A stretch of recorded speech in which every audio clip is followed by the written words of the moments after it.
di The Rooftop. Dan kalau dari tadi kita ngebahas soal pelet dan juga santet, kali ini kita akan mengundang salah satu pakar yang akan menjelaskan kita dari sudut pandang ilmiah tentang santet dan juga pelet itu sendiri. Atau mungkin secara keseluruhan dari ilmu metafisika.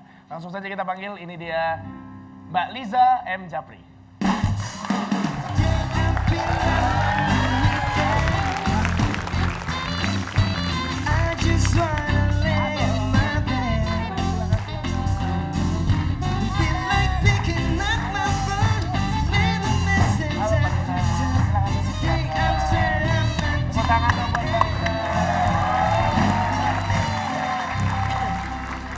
Mbak Liza, apa kabarnya? Baik, alhamdulillah. Terima kasih sudah mau mampir ke sini. Terima kasih juga diajak ngobrol-ngobrol bareng. Iya. Nah, ini kita pengen nanya secara ilmiah nih sebenarnya dari sudut pandang Mbak Liza sendiri sebagai para psikolog ya sebutannya ya. Itu santet atau pelet atau ilmu-ilmu metafisika itu seperti apa sih penjelasannya? Jadi intinya adalah bahwa kita itu kan manusia yang psikologis gitu ya, ada pikiran, ada emosi, ada kejiwaan. Nah itu kadang-kadang tanpa sadar itu kita suka menyimpan sesuatu dalam diri kita, entah itu trauma, entah itu mungkin kepercayaan-kepercayaan yang dari zaman dulu sekali, yang kemudian kadang-kadang menjadi magnet. Datangnya sesuatu ke kita yang kemudian termanifestasi dalam tubuh kita. Oke. Gitu. Nah, jadi kayak kalau saya gambarkan paling gampang itu kayak kita masing-masing tuh punya antena radio lah gitu Ya, dalam tadi diri sudah kita. dijelaskan benar. Gitu ya, gitu. Oh, sudah gitu. Nah, kayak antena radio gitu yang kita bisa kadang-kadang mengundang hal demikian tanpa kita sadari dan kemudian menumpuk dalam diri kita. Gitu. Apapun itu. Mau itu kalau dalam kasus yang kita lagi ngobrolin sekarang pelet, santet atau kadang-kadang kasus gangguan fisik, kanker, tumor itu karena kita memanifestasikan sesuatu dalam diri kita, kemudian terbentuklah si kanker atau tumor massa. Jadi maksudnya apa? Pikiran, perasaan gitu? Bisa pikiran, bisa kemudian kepercayaan-kepercayaan. Karena Iya. kan kita hidup dalam lingkungan memang mempercayai demikian gitu kan. Terus kita juga mungkin sering melihat kejadian-kejadian yang seperti itu gitu. Jadi tanpa sadar mungkin kita di mulutnya bilang, enggak kok nggak percaya gitu kan. Dalamnya bisa aja percaya. Tadi di segmen sebelumnya kita membahas mengenai aura, ada antena sudah dijelaskan, kemudian mengenai Iya. telepon dan lain-lain juga sudah dijelaskan, kemudian Iya. dijelaskan kembali. Ini salah satu bentuk mungkin adalah koneksi tadi.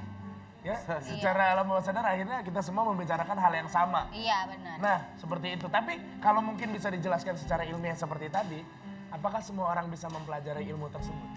Sebenarnya iya loh. Oh ya? Gitu, sebenarnya iya, karena kalau batas mempelajari iya, cuman sekarang masalahnya kalau buat saya ada orang-orang yang mungkin dari lahir sudah bakat gitu, sama seperti apakah semua orang bisa jadi pelari, ya bisa aja, tapi ada orang-orang yang mungkin katakan hidupnya kayak di Kenya atau segala macam, kenapa mereka lebih jago lari ya, mungkin karena struktur lingkungannya seperti apa gitu. Nah ada orang kayak gitu, ada orang-orang yang harus belajar lebih kuat lagi, lebih gitu. banyak lagi gitu, jadi segala macam kayak intuisi, meramal, terus abis itu bagaimana kita menangkal yang gitu-gitu juga gitu. Bagaimana kita menyembuhkan orang lain gitu secara psikologis sebenarnya itu bisa didalami gitu. Ya, bicara soal menangkal, apakah orang yang memiliki rasa humor yang tinggi bisa terhindar dari hal-hal tersebut? Belum tentu juga. Belum Kan tentu balik ya? lagi tergantung dari kepercayaan yang di dalam. Humornya tinggi, tapi di dalamnya juga ketakutan. Nanti kalau aku dipelet gimana ya gitu kan Aduh. aku ganteng. Berarti harus jujur sama diri sendiri Nah, gitu iya, kan. oke. Lagi ada problem apa enggak gitu. Kayak wajah saya kira-kira ada problem enggak? Ya ada lah. Apa? Gue lagi mau ngebanggain gak ada problem. Ini salah satu bentuk supaya goyah lagi ya. Enggak kok, enggak ada. Itu caranya ya, strateginya ya. Baik, kenapa saya tanya soal humor dan lain-lain? Karena katanya orang berikut ini yang akan kita undang, dia memiliki selera humor yang tinggi. Dan dia katanya kebal terhadap segala macam bentuk gangguan. Termasuk itu santet dan juga pelet. Mungkin Mbak Lisa penasaran? Boleh Sarah dong, juga pengen kita lihat? mau lihat juga. Tessa juga pengen tahu? Enggak. Oke. Cuma, ya. Baik, kita panggil sama-sama. Ini dia, Diki Divi.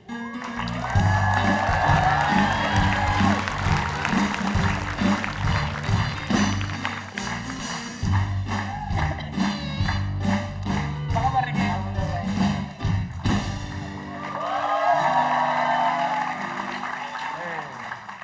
Assalamualaikum warahmatullahi wabarakatuh. Salam.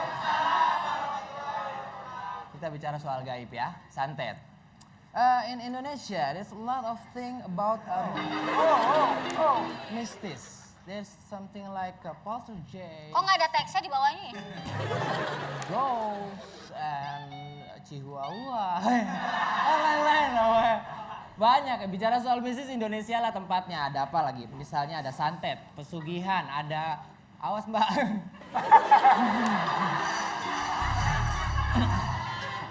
Kepleset pomade kali, kepleset pomade nih. Pomade abangnya ya.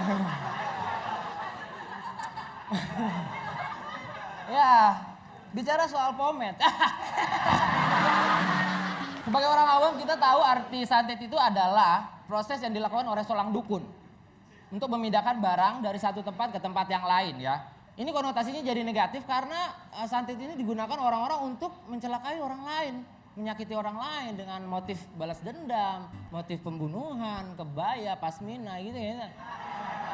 Iya, jadi nggak bagus konotasi santet itu gitu. Kenapa sih ketika terciptanya santet nih, orang yang baru pertama kali bikin santet ini dibuat jadi hal yang positif. Misalnya dipakai ibu-ibu untuk anaknya.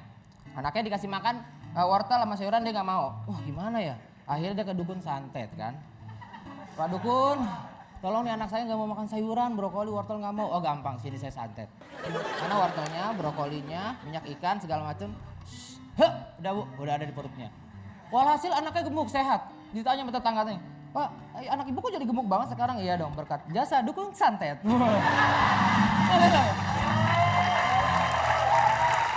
Aduh. Terus gini ya, Indonesia tuh masyarakat kan banyak, ada jutaan ya. Kita nggak pernah tahu siapa aja yang pakai santet dalam satu malam. Bisa saja dalam satu malam yang pakai santet itu mungkin ada sekitar taruhlah 30 orang dalam satu malam ya. Satu Indonesia nyantet bareng-bareng. Iya kita nggak tahu ya. Karena yang kita tahu proses santet itu yang memindahkan barang itu adalah setan atau jin ya, jin jahat ya gitu. Ini gila proses nyantetnya malam adalah ketika dukun satu mulai nyantet, dukun yang sana mulai nyantet, akhirnya dibawa sama setannya. Set, di perjalanan setan ketemu setan kan? Set, terbang ya lagi nyantet, set ketemu. Weh bro, nyantet mana lu? Cawang bang, weh hati-hati ya. Set, ketemu lagi. Weh mana bro? Situ Pulau Jawa, hati-hati lu. Bawa apaan aja lu? Peniti, kawat, segala macam. Wah yang nyantet jahat lu bro. Lalu bawa apaan? Alat kecantikan. Ini krim malam, krim siang, toner segala macam. Lalu nyantet bukan? Gue online shop. Gak malah pergi. Mau kolam. Oh tadi dong ya? Gak apa-apa duduk dulu. Lo ngomong-ngomongin soal santet, lo gak takut sama sekali dengan hal-hal begitu? Ya takut. Kalau misalnya santet, mungkin kita tahu dari Mas Haryo dia akan menyembuhkan dengan cara yang bisa dibilang juga kita tidak mengerti. Apakah santet bisa disembuhkan dengan cara dari sudut pandang ilmiah juga? Kalau kasus kayak gini sih kalau buat saya, ini kasus deh sebenarnya, kasus apapun itu proses kesembuhan dan faktor kesembuhan si pasien lah gitu katakan, itu sih banyak faktor yang terlibat ya, karakter orang tersebut, terus misalnya mungkin obat yang diminum, terus mungkin dari sisi magicnya juga bisa dibantu gitu ya, spiritualnya lah gitu kita katakan bisa dibantu, kemudian dari sisi psikologinya, kalau kita itu biasanya lebih kepada, saya kemarin baru dapat pasien juga dengan kasus santet kayak gini, percaya banget, dan itu dia mempercayainya selama 25 tahun, sampai akhirnya fisiknya dia tuh lama-lama mulai turun, dia mempercayai bahwa ada 3 orang yang mempercayai secara bersamaan itu mensantet dia gitu. Tapi akhirnya kan fisiknya lama-lama turun, emosinya terganggu. Akhirnya dia masuk ke gangguan depresi gitu. Nah ini kan nggak membantu juga ya, karena berarti kan nanti apapun yang dikirim itu makin tebal dong di dia gitu, makin mengganggu gitu. Jadi kita mencoba membantu dari sisi psikologisnya biasanya. Baik. Kalau kita tepuk tangan dulu untuk Mbak Lisa dan juga Mas Haryo. Beserta Niki. Niki, Iya, lu nggak ada niat buat nyantet orang kan? Enggak. Jahat. Melet mungkin melet. Baik. Niki Devi tetap di sini aja nggak apa-apa, karena kita sesaat lagi akan kembali. Dan kalau misalnya pemirsa menyaksikan acara rooftop ini setiap hari Senin sampai dengan Jumat, pemirsa pasti tahu kita punya item yang sangat menarik yaitu dark room. Di sanalah nanti tempat kita akan bersemedi pemirsa. Kita akan lihat siapa yang akan kita undang ke dalam sana dan apa yang akan terjadi di dalam situ. Mungkin saja nanti akan ada Reza di sana, atau Mbak Liza, atau mungkin Mas Haryo. Kita akan kembali setelah yang satu ini. Stay di rooftop.